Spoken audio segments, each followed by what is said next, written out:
Bon déjà pour commencer, merci beaucoup d'être sur cette vidéo.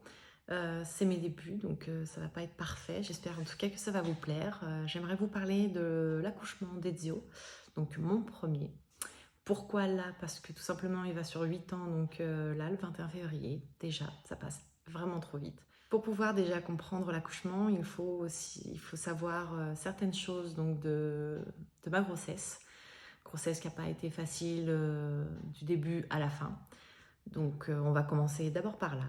Donc en fait avec le papa c'était voulu puisque je préfère préciser vu que nous avions respectivement 17 et 18 ans au moment de la conception, ça peut paraître bizarre mais non, il était voulu. Ça n'a pas été forcément pris d'un bon oeil par tout le monde. Je ne vais pas m'étendre là-dessus, mais on va dire que les 3 premiers mois, ça a été sujet à stress. Ce qui fait que Ezio a eu un retard de croissance au premier trimestre.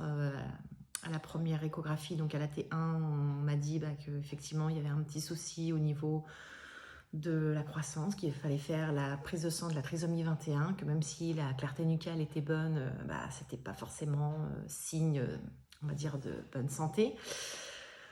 Donc un gros coup de stress aussi, mais la prise de sang est revenue bonne. Puis finalement, il s'avère que c'était dû au gros stress que j'ai vu les 3 premiers mois qui fait que, voilà, retard de croissance tout simplement. Mais finalement, on a eu un bon bébé en bonne santé. Je vais vous parler aussi des envies de grossesse que j'ai pu avoir. Pourquoi, vous allez vite comprendre. Tout simplement parce que j'ai fait énormément attention à mon poids tout le long de la grossesse. Je ne sais pas si c'est dû au fait que j'étais peut-être très jeune, dans ma tête en tout cas, mais je ne voulais absolument pas prendre de poids parce que pour moi, si je prenais du poids, je n'allais pas réussir à les perdre. Ce qui fait que je me suis dit, ça y est, si je vais prendre des kilos, je ne vais jamais réussir à les reprendre. Je ne voulais pas que mon corps change. J'ai vraiment eu du mal à accepter que mon corps change. Le fait de voir mes formes s'arrondir, de voir mon ventre grossir, j'ai très mal vécu la grossesse due à ça. C'est peut-être pour ça aussi que j'ai pris seulement 6 kilos pour Ezio, en totalité. Je sais pas, mais en tout cas, j'ai vraiment fait attention à mon alimentation. Mais un soir, donc j'étais à 32 semaines aménorrhée, un soir, le 27 janvier, j'ai dit à mon compagnon, j'ai envie d'un kebab. Voilà, j'ai envie d'un kebab. Donc il est parti me chercher mon kebab, ma seule envie de grossesse, hein, il m'a cédé. Il aurait peut-être pas dû puisque finalement j'ai fait une intoxication alimentaire.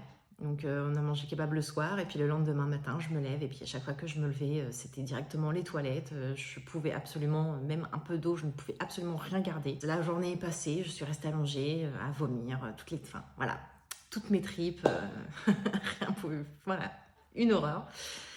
Et puis finalement, le soir, donc ma belle-mère me dit voilà, je t'emmène aux urgences, c'est plus possible, je peux pas te laisser comme ça. Donc voilà, on est partis tous aux urgences. Et puis finalement, col raccourci, ouvert à 2 doigts, le travail s'était déclenché, j'étais pas encore à 7 mois, quoi. Donc ça a été, on va dire, un petit coup de stress. Donc j'ai été perfusée, j'ai été hospitalisée pendant 3 jours. J'ai eu droit aux piqûres de la maturation des poumons. D'ailleurs, ça fait extrêmement mal, ces piqûres-là. Enfin voilà, j'ai eu droit à la totale pour arrêter donc contraction et prévoir les poumons de bébé en cas de naissance prématurée. Et une fois sortie donc au bout de 3 jours, c'était alitement total. Voilà, j'avais juste le droit de me lever pour aller me laver, aller aux toilettes et c'était tout. Voilà, j'avais absolument le droit de rien faire. Donc pourquoi je vous parle de tout ça? Tout simplement puisque mon fils est né à 37 semaines pile poil. On m'avait dit, voilà, vous restez alité jusqu'au 21 février, puisque avant ça, il va être prématuré. S'il naît avant, il n'y aura peut-être pas forcément de problème, mais vaut mieux le garder le plus longtemps possible au chaud. Ce que j'ai essayé de faire, mais ce petit monsieur a pointé le bout de son nez le 21 février, pile poil.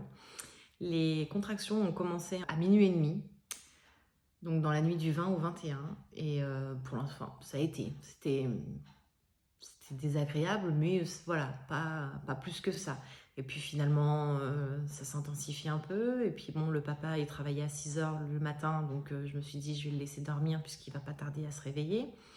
Je vais donc dans le canapé, et puis quand il se lève, il me dit bah, qu'est-ce qui se passe? Je dis bon, bah, j'ai un peu mal, mais c'est bon, t'inquiète pas, je dois accoucher que dans un mois, puisqu'il était prévu le 20 mars à l'origine. J'ai dit non, non, il est prévu que dans un mois, vas-y, va au boulot. Il me dit t'es sûr de toi, parce que je peux pas pouvoir revenir avant 15 heures, s'il se passe quoi que ce soit, ça va être compliqué. Je dis non, non, vas-y, t'inquiète pas. Puis bah, en fait, le temps qu'il déjeune, le temps qu'il s'habille, et bah finalement, je lui ai dit, ouais, non, tu sais quoi, appelle ta sœur, là, faut vraiment qu'on y aille, que là, ça va vraiment pas, donc voilà, on est parti, mais j'ai pas pris mes valises de maternité, puisque pour moi, j'allais pas accoucher, j'accouchais que dans un mois, ça pouvait pas être tout de suite, donc je suis partie sans mes valises de maternité, et puis finalement, arrivée sur place, j'ai été pris donc on est arrivé à 6h30 sur place, j'ai été pris en charge à 8h. À 8h, ils me disent, ah bah oui, effectivement, vous êtes ouverte à 3, donc c'est le jour J, allez, c'est parti, quoi. Donc ma belle-sœur et mon conjoint ont dû aller faire demi-tour à cause de moi pour aller chercher donc les valises maternité, puisque finalement, effectivement, ce petit bout avait décidé de venir aujourd'hui.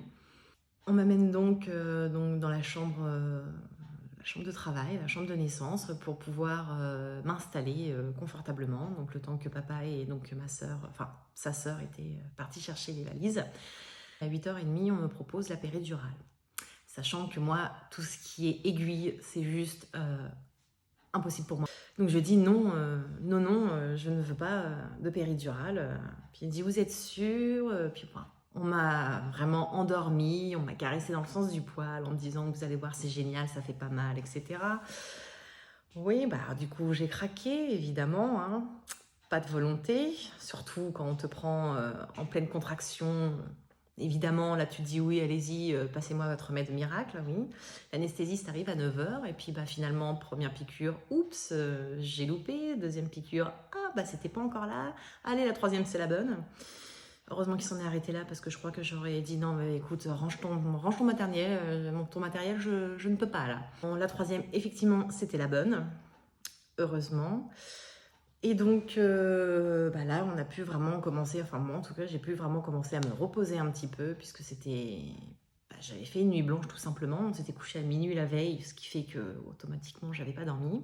Donc vers 10h30, la sage-femme vient pour contrôler, voir où ça en était, et puis finalement, donc de 8h, enfin depuis que je suis rentrée donc à la maternité, à ce moment-là, j'avais vraiment gagné que 2 doigts, donc j'étais passée seulement à 5. Elle m'a proposé de percer la poche des os pour pouvoir accélérer le mouvement. J'ai accepté pour cette fois-ci, et puis donc elle me perce la poche des os, il était 10h30, oui 10h30 il me semble, et puis bon, la demi-heure passe, 11h30, je dis mince, voilà, je me sens pas très bien, ça commence vraiment à me faire mal, je commence vraiment à ressentir la douleur des contractions. Donc on appelle, enfin mon conjoint appelle donc avec le petit bouton la sage-femme, l'infirmière arrive finalement, me dit qu'est-ce qui se passe, je dis bah voilà, je crois que le produit ne fait plus effet, j'ai vraiment mal. Je dis bah écoutez, j'appelle la sage-femme. La sage-femme arrive, je lui explique la même chose, elle me dit bah écoutez, j'appelle l'anesthésiste. C'est un peu la chaîne là-dedans, enfin bref. Ah, donc du coup, j'ai dit ok, pas de problème, 11h45, 11h50, toujours personne, on appuie sur le bouton, toujours personne, midi 5, j'ai dit ouais non là ça va plus, j'en avais vraiment les larmes aux yeux, j'ai dit il faut vraiment qu'il vienne, qu'il se dépêche. On rappuie une énième fois, et finalement l'infirmière arrive, et j'ai dit écoutez madame, là... Elle me dit ah oui, oui, vous inquiétez pas, on va appeler l'anesthésiste, il va arriver. Je dis oui, non, mais là maintenant c'est trop tard, il faut que j'aille aux toilettes. J'ai un petit souci, il faut que j'aille aux toilettes. Elle me dit comment ça? Je dis bah voilà, ça pousse. Et là, elle me dit ah non, non, paniquée. Elle me dit ah non, non, poussez pas madame, poussez pas, moi je suis seulement infirmière, je suis pas sage-femme, poussez pas, retenez le bébé. Je ne pensais pas que c'était le bébé à l'origine, hein. Rappelez-vous, je venais seulement d'avoir 18 ans, j'étais jeune.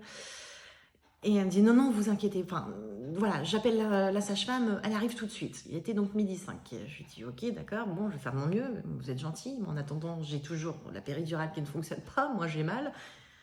Et donc tout le monde arrive, la sage-femme, l'infirmière, prépare tout rapidement, et puis voilà, je suis mise en place, il est midi 10, midi 15 même, il est midi 15. Et elle me dit, bah allez-y, poussez. Donc voilà, j'ai fait 6 poussées. Et bébé est arrivé donc à midi 27, 10 minutes après, voilà, il était dans mes bras.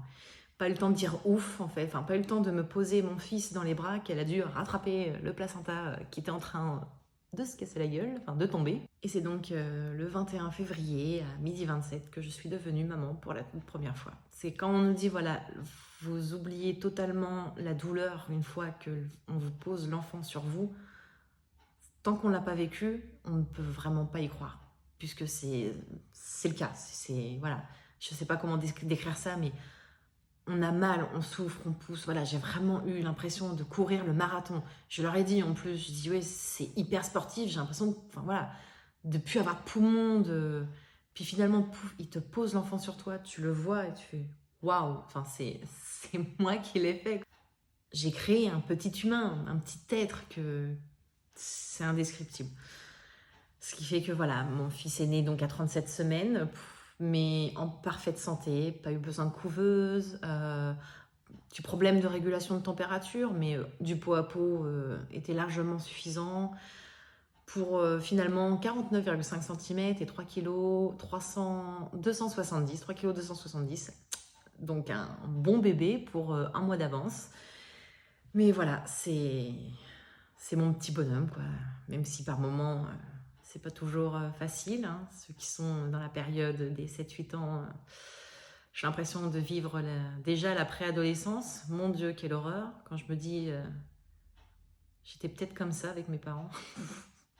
Donc voilà, 17 ans, enfin 17-18 ans, premier bébé. Et puis c'est là qu'on découvre que le rôle de parent n'est pas facile tous les jours, qu'on se rend compte...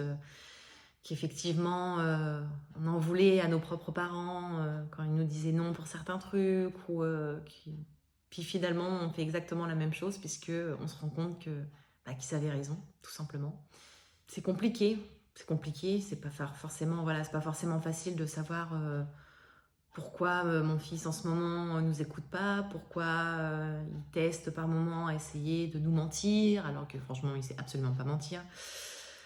Mais on essaye de notre mieux, on essaye de lui expliquer pourquoi il ne faut pas faire certaines choses, qu'est-ce qui serait mieux à la place. Mais ouais, c'est heureusement qu'il y a énormément d'amour. Heureusement. Enfin voilà ma petite histoire sur donc, une partie de ma grossesse et donc mon accouchement de mon premier bébé, donc Ezio. Pour la petite histoire, oui. Pour ceux qui se demandent, effectivement, Ezio sort bien de Assassin's Creed, prénom trouvé par papa. La prochaine vidéo, je pense que ce sera le récit de l'accouchement donc de ma fille, ma deuxième, ma petite princesse, ma casse-bonbon pour ceux qui la connaissent. Vous allez voir, c'était sportif celui-là. Plus j'ai fait d'enfants et plus l'accouchement était... très rapide, parce que là déjà pour un premier, j'ai mis 11 heures en tout et pour tout. Donc 11 heures, c'est quand même pas mal. Et puis ma fille, on est passé à 3 fois moins. Et puis mon fils, autant dire que j'aurais éternué, ça aurait été pareil. Enfin, voilà. J'espère que cette vidéo vous a plu. En tout cas, n'hésitez pas à me dire ce qu'il y a à améliorer ou ce que vous aimeriez tout simplement savoir. Peut-être des activités. Parce que j'ai aussi 2-3 activités à vous partager. Donc voilà, merci beaucoup. Et puis je vous dis à une prochaine.